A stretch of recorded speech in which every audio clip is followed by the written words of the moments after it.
Hey, this is Julie, and well, I'm a little early, roughly 6 o'clock. And here we are with the next episode of the thrilling audio drama construction stream. Yes, yes, I know it's slow going, but part of the point of all of this has been to make people more aware of how much work this actually is and how much time you actually spend doing a lot of repetitive stuff, doing a lot of the same stuff over and over again. Sorry, I just wanted to check and make sure that I was live and also make sure I had my chat box up just in case somebody magically shows up to ask me questions because I love answering questions. Um, Recapping what I'm doing, I make audio dramas. If you go to 19 Nocturne Boulevard.com, that's 19 Nocturne Boulevard.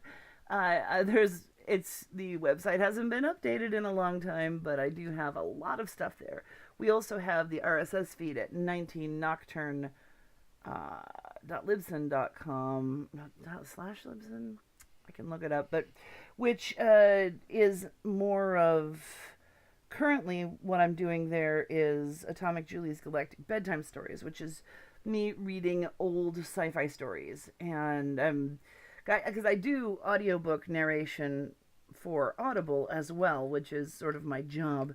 And I do a lot of audio, which is funny because I'm not a technical audio person. I know what I know because I've figured it out over time, which means that I often can explain it sometimes better than a technical person can because I'm not going to bog you down with technical terms. On the other hand, I may not have the best answer because I'm not technical. I can tell you what I do. It's still a learning process, and I can still contribute to your knowledge bank. So, to begin with, yesterday I put together a scene that was terribly exciting. We did this scene here. Woohoo! Here's how it sounded. Nothing.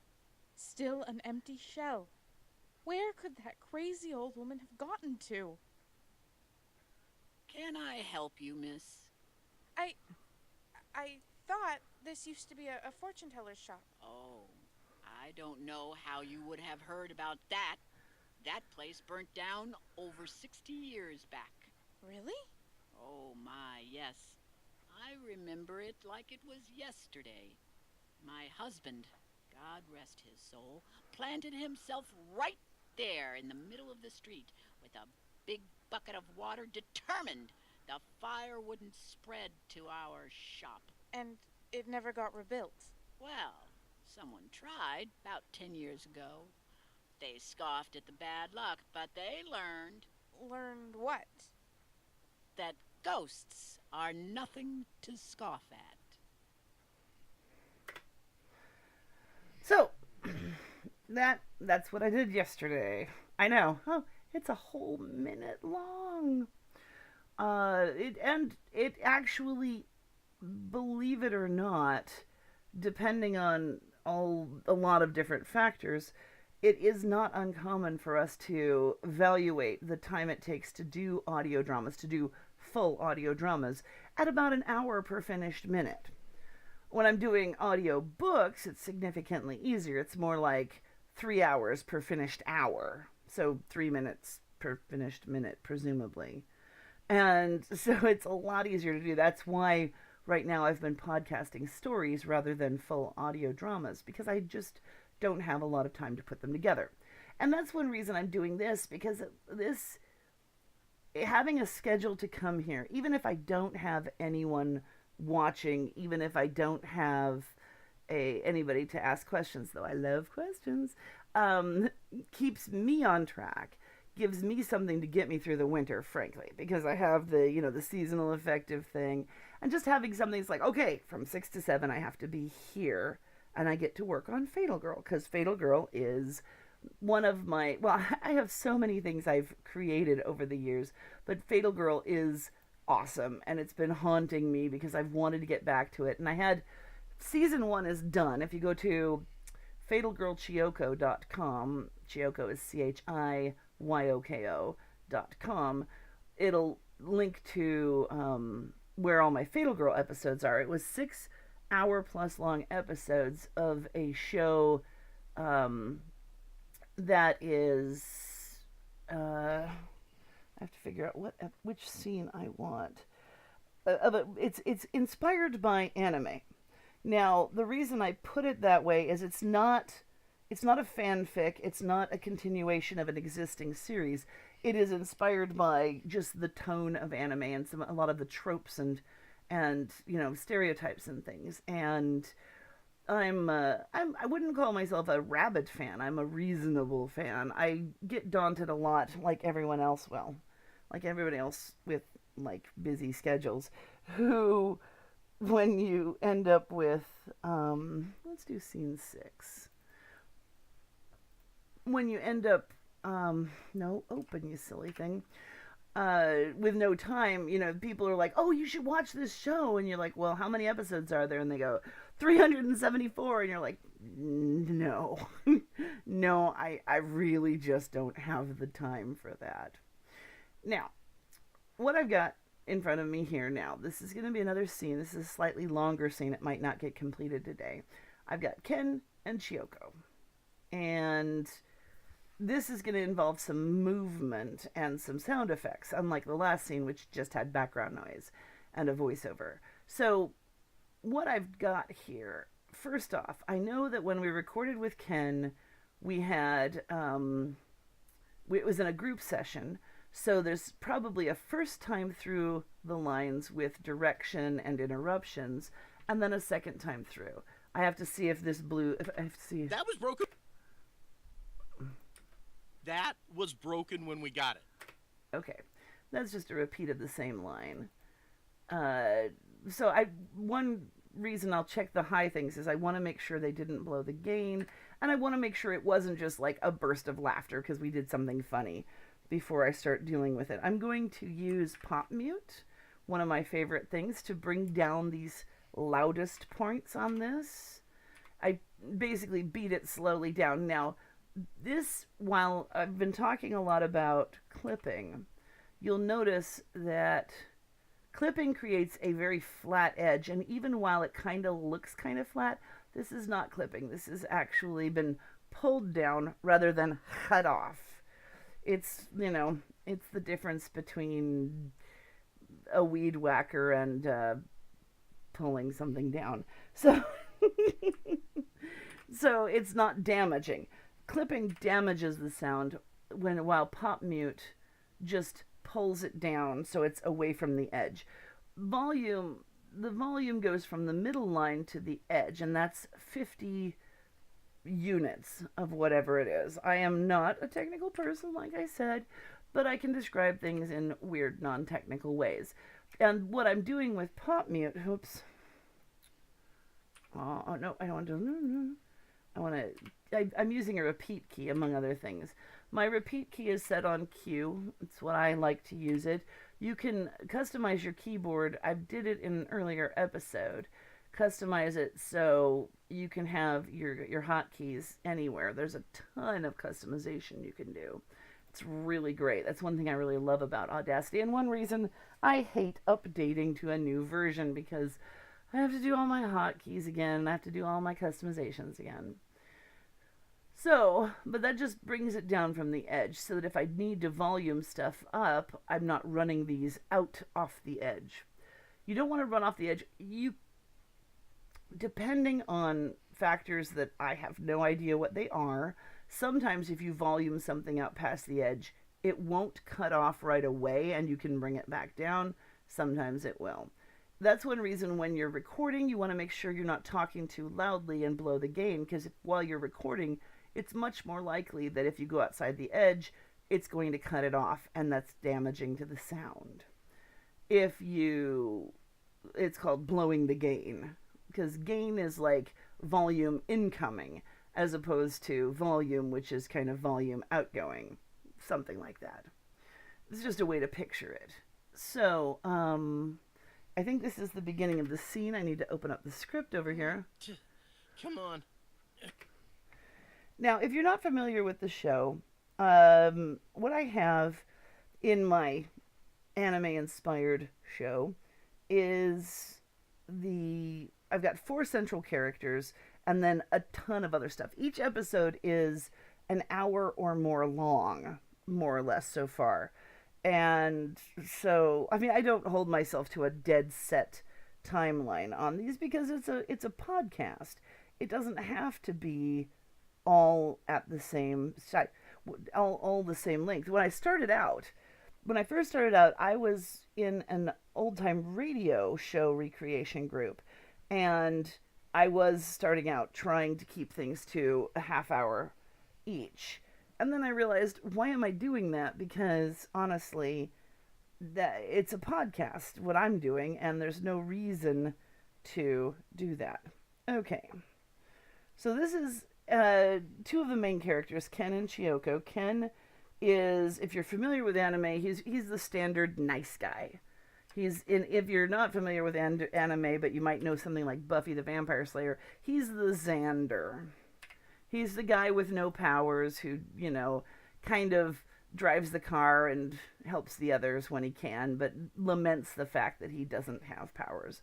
But he's still like a super nice guy. And he actually does have skills, but he doesn't value them, which is funny. I shouldn't say funny, but it's part of the irony is that, while Chiyoko has this ability to fight monsters and Alice is a swordswoman, Ken actually can like talk to people. He's sort of the face. He's like can schmooze people really well. He's not like manipulative. He's just like super nice and people like him. And then Hyde, the 4th main character, is the rich dude who just gives people money. So now this is the second take on the scene, so I can assume that this was a smoother take and that we'd already gone through any directions. Usually I will listen through the first take just to see if there's any good bloopers, because I do put bloopers into this. That might have been Bunny. This was actually recorded about 5 years ago. Come on. Whatever you do, don't open any of these boxes.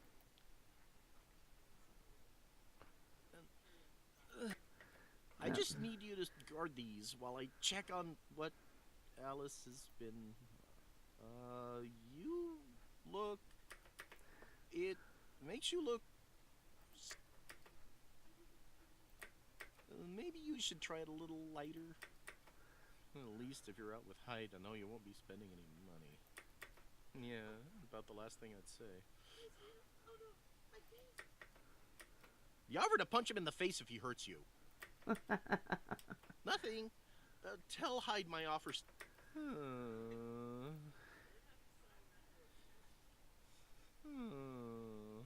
He gets a lot of sighs. He is the sigh guy because he's constantly having to just sort of deal with stuff. Now, in season 1, episode 6, Ken got kind of a good episode for him where he was sort of the go-to guy for once, and because it was absolutely vital that they talk to somebody who all the others weren't really suited to talk to, which is a child. And it's like the rich guy would just scare her because he's a little creepy, and the swordswoman just scared her because she's scary and threatening. And so it's nice to try and vary it up so that I give each of the characters some point where they shine. In season 2, Ken gets a very interesting episode. Episode 2 of season 2 will be a very interesting Ken episode.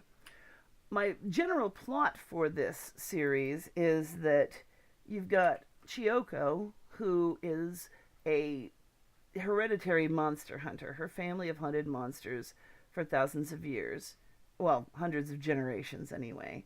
And see, what I'm trying to do now while I talk is just volume out any noises that are me talking in between, because I was cueing him, and so I'm going to get rid of these, but I have Your stand. Okay, that's not part of the word. You want to make sure when you do something like this, if you are doing something like this, that you don't take the ends off of words. Because a lot of times the duh or k or anything like that can look like a little blip of sound at the end. What I'm using to create silence is the create silence shortcut, which is, it defaults to Control L, but I change it to L because I like it that way. Anyway, so while I'm doing this, the Chiyoko is Ken's cousin by marriage and then his sister by adoption. When her parents were killed by one of the monsters they were fighting, his parents adopted her as his little sister, and that's how he regards her, is as his sister. He's in love with Alice, who is the mystery woman who appeared out of nowhere 3 years ago. When was that? Wait, was that a breath? It is. Do I want to leave it? At least if... Yeah, I'm gonna leave that. You want to leave some breaths, but most of the time you're going to want to take them out because they can just sound too much like just noise, or just overlap somebody, and blur somebody else's lines. I mean, we're not trying to create reality here. We're trying to create, fiction. Anyway, so Chiyoko's family for hundreds of generations have fought monsters. They actually had made a deal with some ancient spirit, which as yet has not been defined or shown up, but that will happen at some point. People have asked me about that, not people here, but just in general.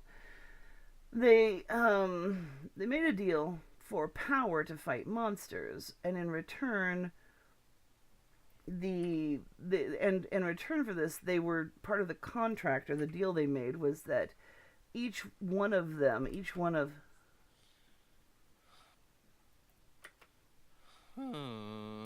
and there we go with that noise again. I think you'll get 2 of them, but we'll use the later one probably. Pardon me. So the deal was that when they get the power, but they have to kill a monster for each prior generation, for the prior generation, in honor of them, before they can kill any to rack up their own score, quote unquote.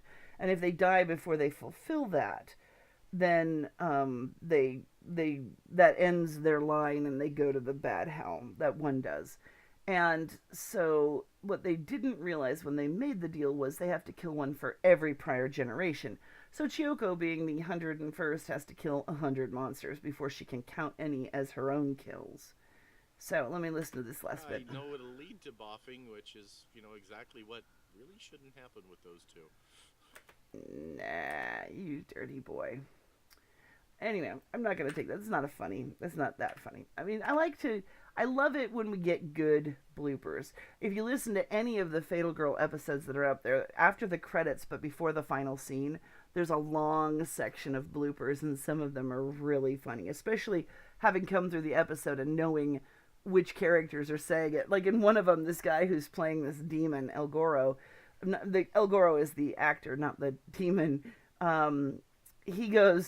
He's like, I'm creeping myself out. It's like, oh, now my neighbors are worried about what's going on in here, So it's really fun. I mean, the whole thing is meant to be relatively amusing, even though the subject matter in Fatal Girl tends to be really dark. These are definitely a grown-up anime. This is not like a kid show. This is not Fruit Basket or something. Or, I can't remember what it's called. Those annoying aliens with Lum. Anyway, so now I have to consult my script and see where I am. So this starts with Ken, and okay. So one of the things I'm going to do is I'm just going to copy myself some space and blank it out. So I've got like just a blank chunk that I can interweave and add in. I could make each line on its own little chunk of space and put them in individually in the track. Now, because I've been using Audacity for a really, really long time through many iterations, I still overcompensate for things that aren't actually issues anymore sometimes. Things like there was a time when there was a problem with that, and therefore I don't do that. I don't put each little piece on its own chunk usually. I keep them in a track and I just fill in blank space to move them around. I know that it's not the problem it used to be, but that doesn't mean that I'm comfortable. I'm not. That doesn't mean I'm comfortable just putting them in any old way. So let's see. While I check on what. Oh, that is all one line actually. It's been. You look nice. Why do I have a hum in his track? Come on. Whatever you do. I did clean it, didn't I? I can hear a hum in the background and it's annoying me. I wonder if it's... Come on. Well, I guess I'm going to... I'm not going to worry about that right now. This is going to have... No, don't go up there, you stupid thing. Alice has been, you look nice. Take that out. Now remember, this is something where he regards her as, as a sister. Now, Chiyoko was raised in a sort of a weird, old-fashioned way, so she has a sort of archaic way of speaking. It's not meant to be an accent, but she speaks very clearly and, somewhat choppily. It's one of the easiest ways to make someone sound like they're foreign. And Do you like... oh, no, that's actually goes with this line. And when we break up the lines a lot, it becomes a little bit difficult to tell where they are, but you want to have some spaces within them. And then but she's, being a monster hunter and being kind of, being It is not very being stuck with this. This is her life. But if you ever know anime, you know that you still have the every day-to-day problems that you would have. In fact, more shows are about, super girls who are It is not very bemoaning the fact that they can't cook rather than worried about whether they're going to die. And that kind of makes sense. I mean, you're stuck with the one part. The other part is the hard one. Alice is not in this scene. She shows up and she actually she separates from them for most of this season and is on her own and only intersects with them a little bit. So she's got a lot of issues going on right now. She's finding out something about her past and about how she was raised by an evil goddess. Whoops, that's not what I wanted to do. An evil goddess who raised her to kill people and, little things like that. Happens all the time. So I'm giving things away in here because I am having so much like fun. You're going out or something. I should just give up. I should just give up. Okay. I keep breaking it up because I left myself too much space in some of the places. And that's my bad because I'm also talking, so I'm not listening as much as I normally would. Usually I don't just space them out like this. I like to listen as I go, but because I know when we recorded Ken, he was being prompted with Chiyoko's lines, and I know when I recorded Chiyoko, I left a little space. I can do this. It doesn't always work like this. Most of the time when I have people recording from outside, I ask them to give me 3 takes on any line, because that way I know that at least one of the takes is more, well, there's a good chance that at least one of the takes is going to be something I can use. Now, by that I also ask them not to do just the same thing 3 times. I ask them to For a walk? to For a walk? To the store. Oh, because that way I have a better chance of getting at least one of the lines that will match up in tone and pacing, etc. You are? Where? Oh, nope, I messed up again. You look like you're going out or something. I am. No, it's fine. Just a little much for daytime wear. You look like you're going out or something. Okay, so that's what it is. We had a repeat here. No. Okay. But so that when I get them, I can match them up better because I couldn't direct them personally while they were recording. I at least have options to make it fit the scene.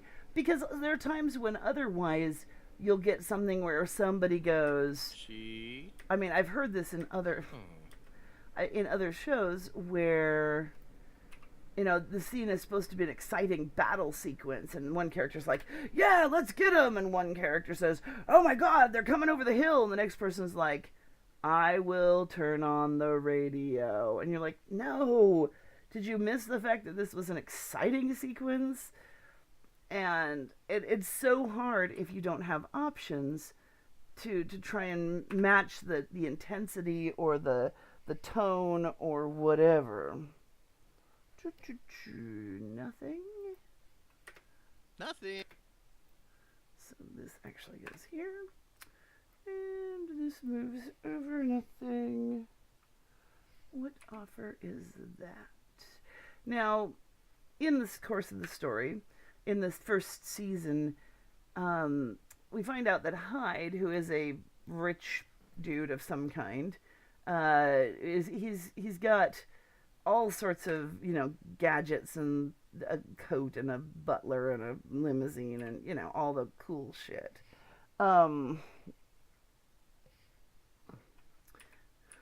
You said that? Oh, Ken, that is so cute. That is so cute. The Gave myself options. Oh, Ken, He offered that to is so punch him cute. in the face if he hurts you. Wait. What? Tell Hyde my offer still stands. Tell Hyde my offer still stands. I'm just going to use the second take if they're similar, because there probably was a noise or something in the first one that I heard when we were recording. That Hyde was oddly obsessed with Chiyoko, and therefore, you know, and everybody thinks it's kind of creepy. I mean, one thing I definitely did when I wrote this series is I didn't want... Oh, Ken, that is so cute. You look fine. He's here. So, I definitely didn't want to make all the characters high school students, because that's one of those cliches that just drives me nuts. I know it works within the context of anime, and part of the point of it is obviously going to be that the irrational behavior that fuels so many plot lines works best. Careful, okay? Go. That works best with, you know, is actually more believable coming from teenagers than from grown-ups. I mean, the teenagers make stupid choices. Teenagers do stupid crap. And therefore... Of course. Uh, Mwah.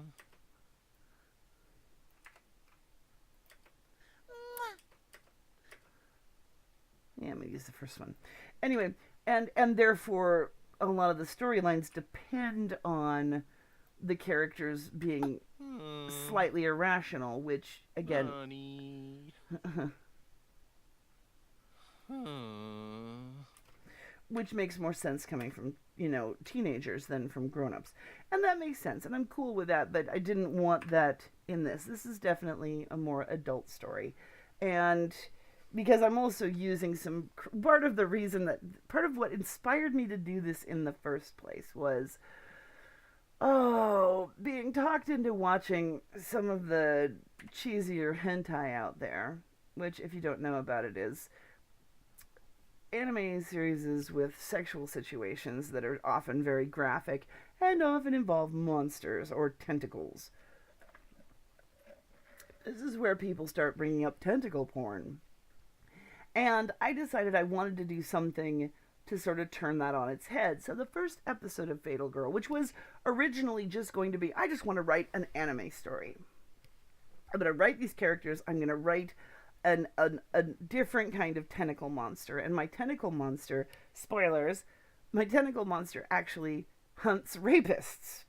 And so, like, this girl picks up on that, the schoolgirl picks up on that after it kills this guy who's attacking her and starts trolling for them. And it's actually a really funny sort of subplot as she's, like, walking through the woods going, I hope nobody's here. Oh, no. I've got a rock in my shoe. I better stop. And, you know, just, she's basically just trying to provoke someone to jump her so the monster can kill him. And it was kind of funny, and it's very dark still, because I mean it is dark subject matter no matter what, but it's a really it leads to a bunch of really interesting questions too. And you know, some of it doesn't make clear sense until you listen to it again and go, oh, that's what that meant. And I took some similarly dark themes from some of the other shows I've seen and like turned them on their head and played with them a little bit. Anything particularly sexual is implied. It's not really happening on screen per se. But people who are familiar with that kind of show are going to know what that kind of storyline are going to know what happened. And that was what I was aiming for. Why do I suddenly have the hiccups?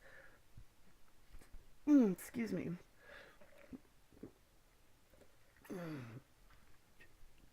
Anyway, so let's hear what I've got so far. Come on. Whatever you do, don't open any of these. Why? Oh no! That was broken when we got it. You understand? But why? I just need you to guard these while I check on what Alice has been, you look nice. Oh, I was experimenting with makeup. That is why I did not answer the doorbell. I was halfway through an eye. Do you like it? It makes you look sophisticated. It is not very comfortable. Maybe you should try it a little lighter next time. Oh no, it is too much. I must have misunderstood. I should just give up. Oh, Nope. There's what I had. Let's see. Which one do I like? I should just give up. No, it's fine. Just a little much for daytime wear. You look like you're going out or something. I am. You are? Where? For a walk to the store. She? Oh, don't tell Alice. At least if you're out with Hyde, I know you won't be spending any money. What? Nothing. Tell Hyde my offer still stands. What offer is that? The offer to punch him in the face if he hurts you. You said that? Oh, Ken, that is so cute. Beep, beep. He is here. Oh no, my face. Whoops. My bad, I was just trying to put in a note, but I forgot to hit the right button. Play. He is here. Oh no, my face. I have to. You look fine. Just go. Really? Just be careful, okay? Of course. Mwah. So you can see where the scene's going now. Now, in episode 6 of season 1, Hyde and Chiyoko kind of came to an agreement. I'm not going to give it away. They are now an item of some kind. And what I've been aiming for this romance, as I was talking about them not being teenagers, she's actually 19. She's going to turn 20 in season 3. And this whole storyline takes place over the course of like 20 months in 2011 and 2012. Because that was when I was originally writing it, and it's leading up to the Mayan calendar end of the world, so it actually has to be set back then. And I really am hearing a buzz in his... Come on. Home. Let's see here. If I'm not hearing it, it's because I blanked it out. See, because you can hear it here. I'm going to try to do a new noise removal on Ken's track, because no matter what, the cleaner you can get it, it's better to clean out noises if you can than to try and cover them up later. It really is. Just like it's better to have a clean track to start with than to try and clean out a really grotty track. Either way, you can't polish a turd, and the sound will end up in there somehow. So I'm going to duplicate this track, and I'm going to volume it up and look at it. Now this is the piece that I just took from there. Now I want to get rid of these spikes. I'm going to do a noise removal on Ken's track, and to that end I want to get the cleanest little chunk of sound I can to use as a sample. I'm just trying to take out anything that's obviously too much. And I mean, no matter what, it's not the best way to go about it, because I only have a tiny little piece of a sample. This is under a second long. This is a second here. But let's see how it sounds.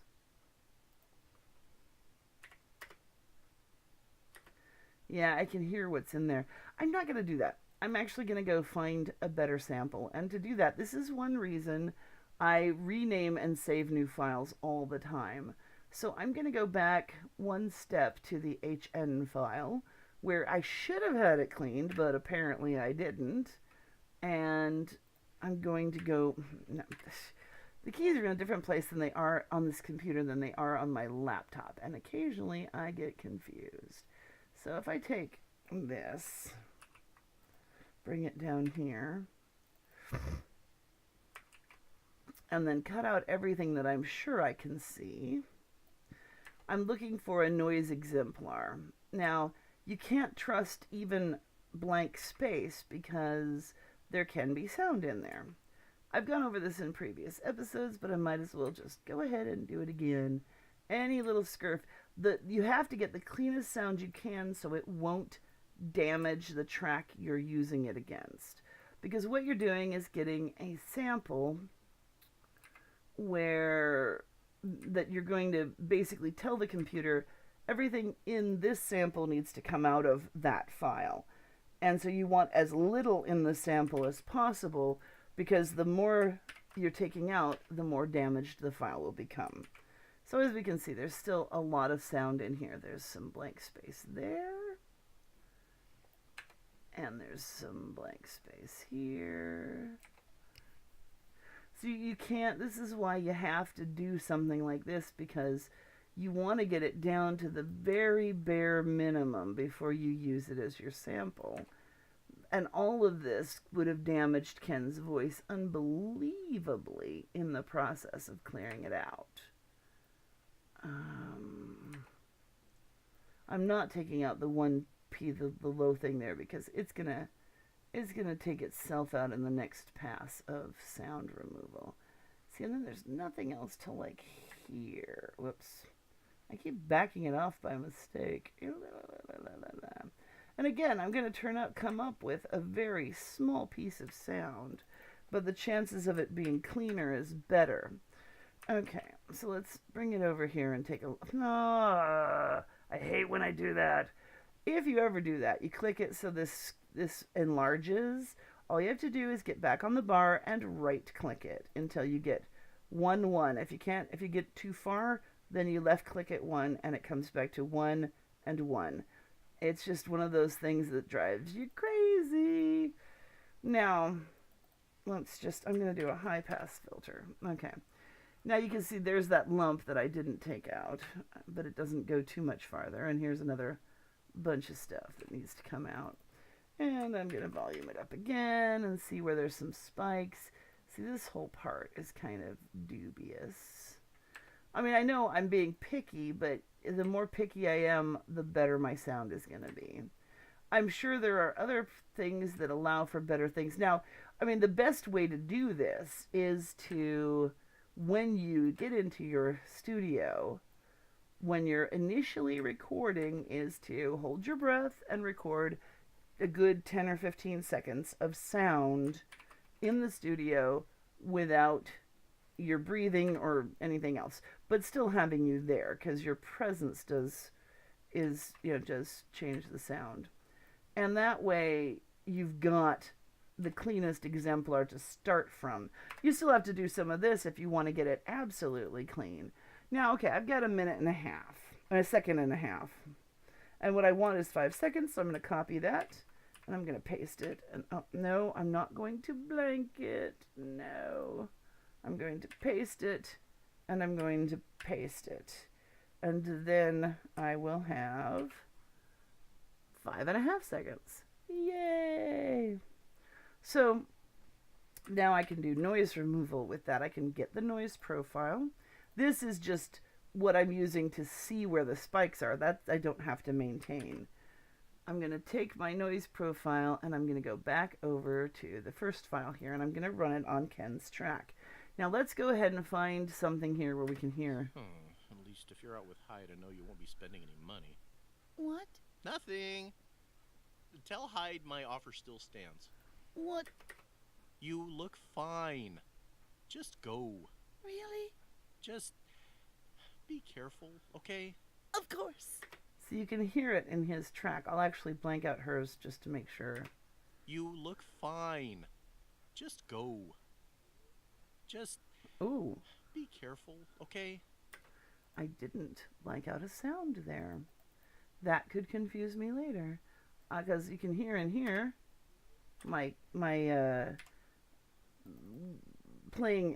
feeding him lines, my line was still there and it was just quiet and across the room. So now I'm going to go ahead and run the noise removal on this track. And I've already got the noise profile, so I'm just going to hit OK and let it run. And let's see if it sounds... You look fine. Just go. Just be careful, okay? I can still hear it, and that's going to drive me nuts. One of the advantages of doing audio drama instead of audio books is I will have some kind of background noise and some kind of sound effects covering up a lot of this. So it's not horrible and unrepairable. It doesn't mean I have to go back and record, though I would if I was doing an audiobook probably. But, yeah, there it is. Okay, so now the next thing,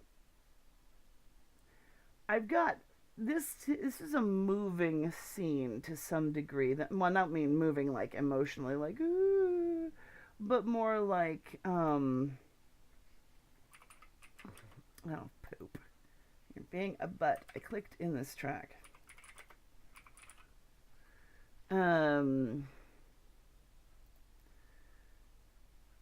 They're bringing in these boxes.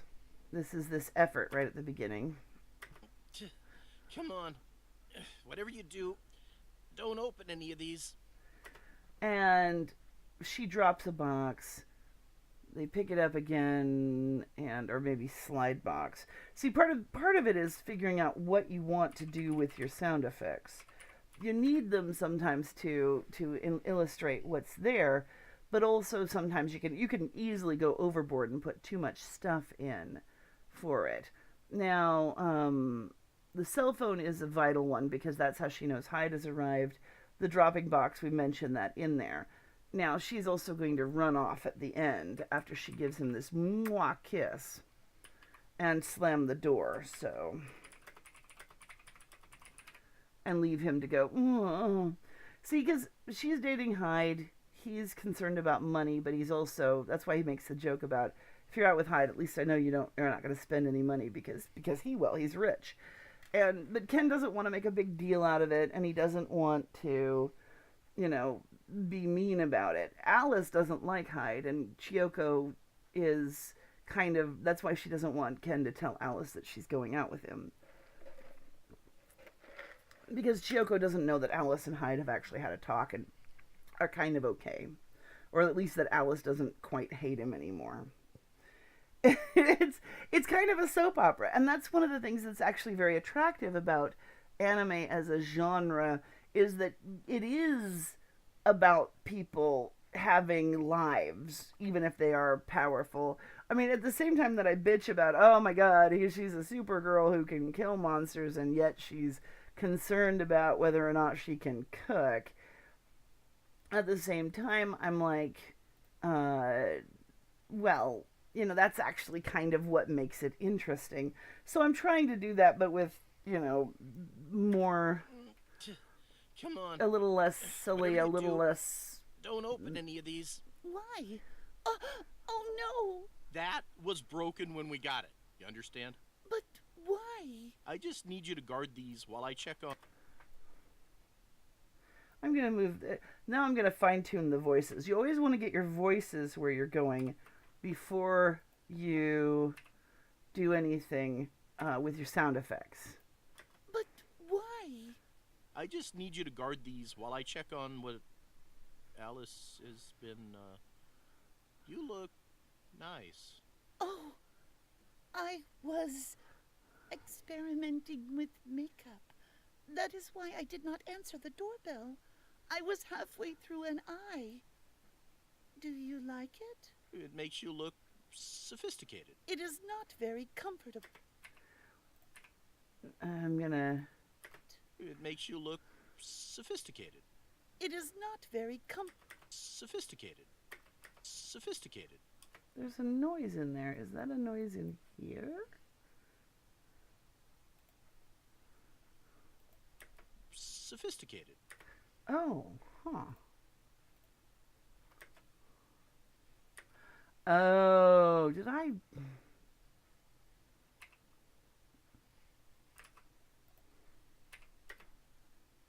No, that's blank. So I must have... This is one reason when you're going to insert space, and this is very important. Oops, no, wrong thing. Very important. Oops. No, when you insert space, when you're copying space to insert it. Now, before I do this, here's what it sounds like. Oh. At some point, I either inserted space without realizing there was a breath in the track, which you can't see at this level, but if I volumed it up, you can see where it is, because it's not a straight across track. But anytime you paste it, you want to listen to what you're copying before you put it in, because you could end up with an artifact you can't see but you can hear, and it'll end up all the way through your track.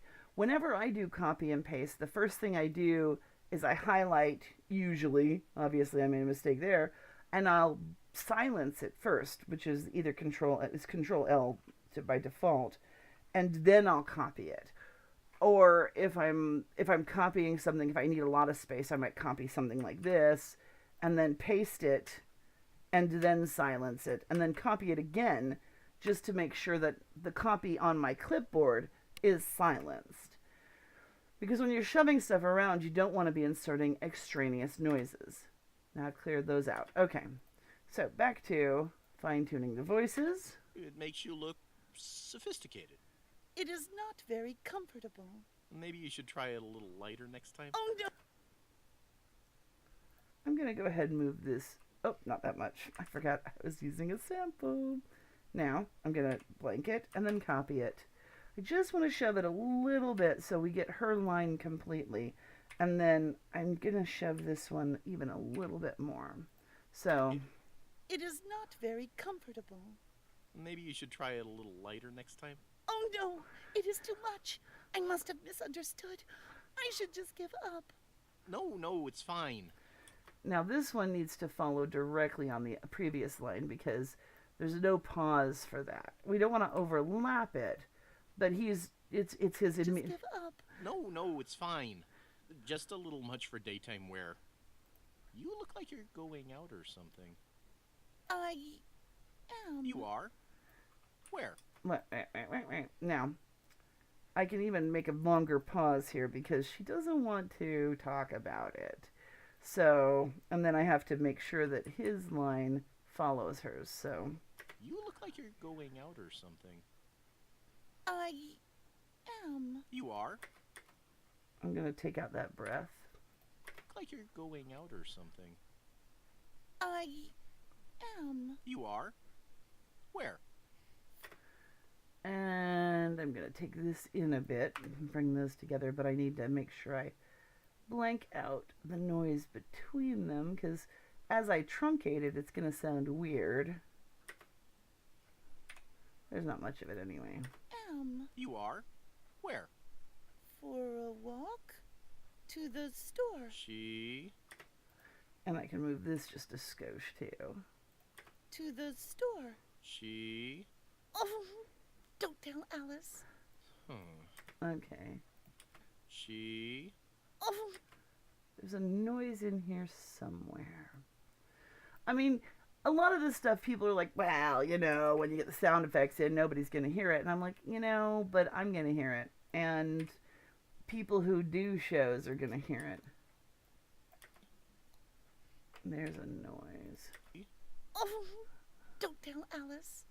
At least if you're out with Hyde, I know you won't be spending any money. What? Now, this does follow close, and then this follows close on that. You know, he's muttering, You won't be spending any money. What? Nothing. you know, timing is everything to make something sound natural. Now, you'll notice if you were here or if you watched yesterday's video where I was working with the old woman and Alice, the actors my core actors are very comfortable with their characters. They know how they sound. We've done 6 episodes. They've also all worked with me on multiple other shows. And so when they get on mic, they sound, they're up to speed. They sound really comfortable and they sound good. Plus, we're coaching and we're running through it a couple times, as opposed to yesterday with Wanda, who is more of a theatrical actress, who I put on the mic and she goes slowly and clearly, you know, and we take it through a few times. I love working with new people. Don't get me wrong. I absolutely love putting people on the mic who just want to try it. Whether I'm getting them to record remotely or whether I'm giving a chance, especially love working with kids because you got to encourage kids to do creative stuff. Kids, you know, they don't get enough of that at school. They don't get enough of that all the time. And I know when I was a kid, I luckily was able to be creative as much as I could. And, you know, that leads to this. I mean, we've got to maintain creativity and not kill it off. Too many kids are like, you're not any good. It's like, no, you're fine. I mean, and you know, everybody, I'll give anybody a chance on mic. Even if they're like, I can't act, I'm like, you can be a newspaper reporter. Or, I mean, you can be a reporter on TV. Reporters on TV are the easiest thing for anybody to do because they can sound terrible. You can just be a local shitty reporter or something. Or you could be a person in a crowd going, hey, that's crazy, or get out of my way, or something. I mean, everybody can hear their voice in here if they want to. I love putting people on mic. One of the things I've done back in the day, let me listen to this line before I say this. I just have to remember Canterville Ghost. What? Nothing. Tell Hyde my offer still stands. I do want, What? I want that to be a little closer together too. Nothing. Tell Hyde my offer still stands. What offer is that? The offer to punch him in the face if he hurts you. You said that? Oh, Ken, that is so cute. Now, You, there's a grunk in here somewhere. Let's see what it is. you, you. It's just a weird noise in here. I'm going to try and take this out. Now this, again, this is me being persnickety to the utmost, but I can do it. Now, I'm guessing it's from, like, I'm going to overdo where I think it's from here to here-ish. Now, The trick with taking things out when you've raised it up this big so that you're seeing the wavelengths is to find the cross point where it crosses the center line and then line that up with another cross point going the same direction. So that if I pull this together, it's really, really close to being a straight line. It's not quite. I'm going to have to take a little bit more out to get that, pardon me, to get the line to go straight through. A little bit more. Because the straighter the line goes, the less interruption you're going to hear in the sound. So I have to take it bigger before I can play it. I'm still hearing it. Dang it. Well, I guess it's not going to work. Okay. I mean, because if you see what I took out, I took out a lot of it. It just sounds really rough to me. I mean, I guess it's not important. I'm going to take it one more time here and try to do it. I actually delete it first at this point because it was too much to zoom up all the way. But here I can get to it and see where the cross points are. And see if that sounds better. If it doesn't, I'll give up. You said.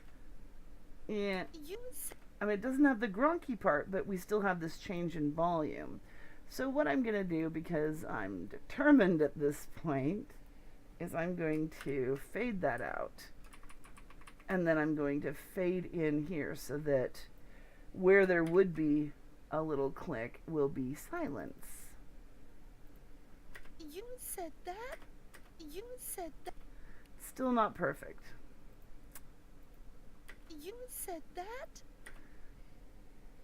The question is it better? You said that?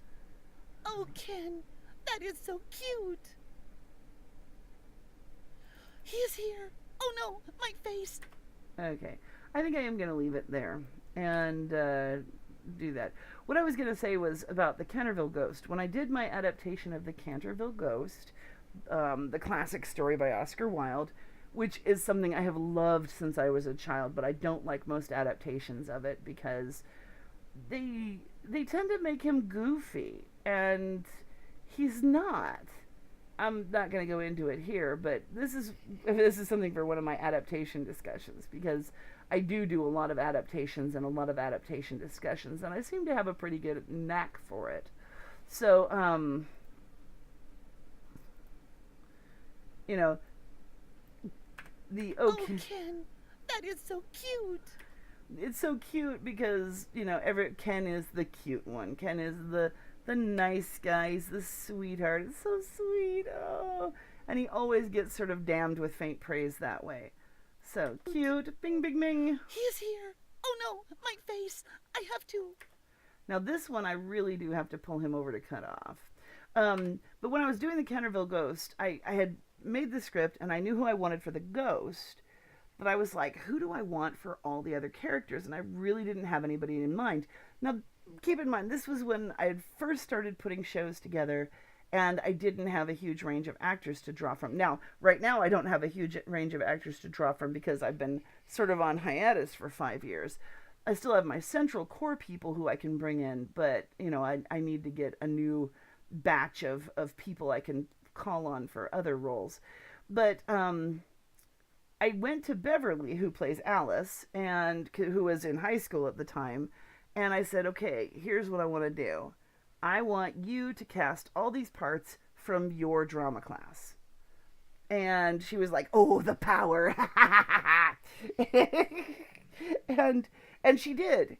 And so that is basically a high school drama class performing my version of the Canterville Ghost, along with, you know, the ghosts are not high school students.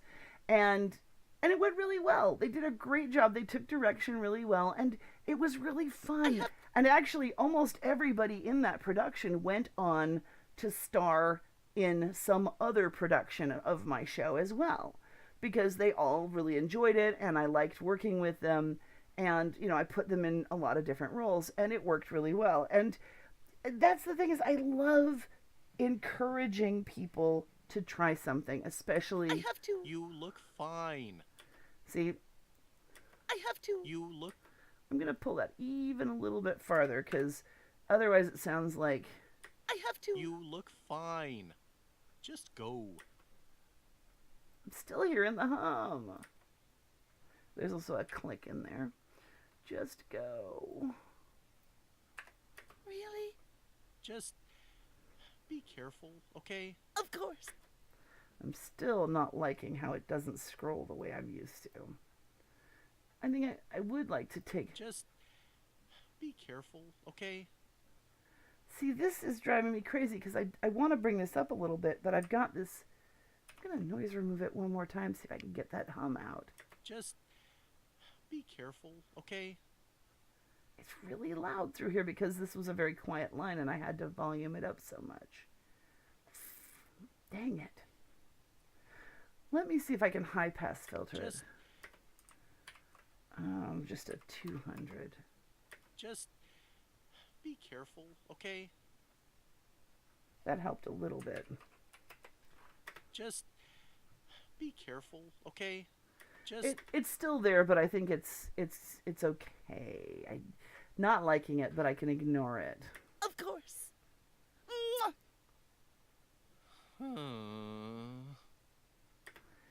You know, Ken is kind of fed up with how everything's going right now. I mean, he's feeling like he's useless. I mean, used to be he was the one who would rent the car and drive it. They don't own a car. Who would drive the car or, you know, who'd do things. But now that they've kind of hooked up with Hyde, he's feeling like even that is no longer his job because Hyde's got a limo with a driver. And so, you know, and Ken is just being kind of, he feels like he's really turning into the third wheel. But he doesn't want to discourage Chi from going out with Hyde because she's happy about it. She's never really dated, and because obviously, you know, he wants her to be happy. And meanwhile, you know, but at the same time, as long as she's with Hyde, Hyde was going to be the guy because Hyde's much tougher than Ken in many ways. Anyway, I think tomorrow I will continue with this scene and I'll put in some sound effects and I'll start moving them through the scene. Now there's not a hell of a lot of movement in this scene, but we've got movement through here and then we've got a little bit over here. And what I mean by that is I'm going to put in some footsteps and actually, what I've done right now as far as stereo sound is I've moved Ken, whenever I'm editing voices, I always move the people out from center to 20 or 30 off to the side. So if you listen, you can hear that that was broken. Ken sounds off to the left and Chi sounds slightly off to the I just right. need you to guard these while I check on what And of course I can move him way off to the left or off to the right, you know. Nice. But that's for a static conversation that they'll stay on one side or the other. What I'm going to do with them for a full-on scene is I'm going to move them through the scene somewhat, and that involves attaching sound effects to each of them, and yet again saving another version because I save a lot, so that they can move through the scene. And some of these are the biggest sound effects that we've got, and a door slam, yeah. And I might also put music in the background. Somewhere there's a radio playing, because that'll help ease my mind about the stupid buzz in Ken's track. I mean, it could be TV off in the distance. It could be something. Just something. And what I'll do is I'll put it way off to one side and off in the distance. So it's just there. It doesn't interfere with the scene at all, but it creates enough white noise, but not white, like pink noise or something, so that you don't hear the buzzing. And I'll play with that a little bit tomorrow. I got to pick a song. I got to pick some music that I've got Creative Commons that I can use. I always make sure I've got reasonable rights to use music. I don't want to get in trouble for any of my music use.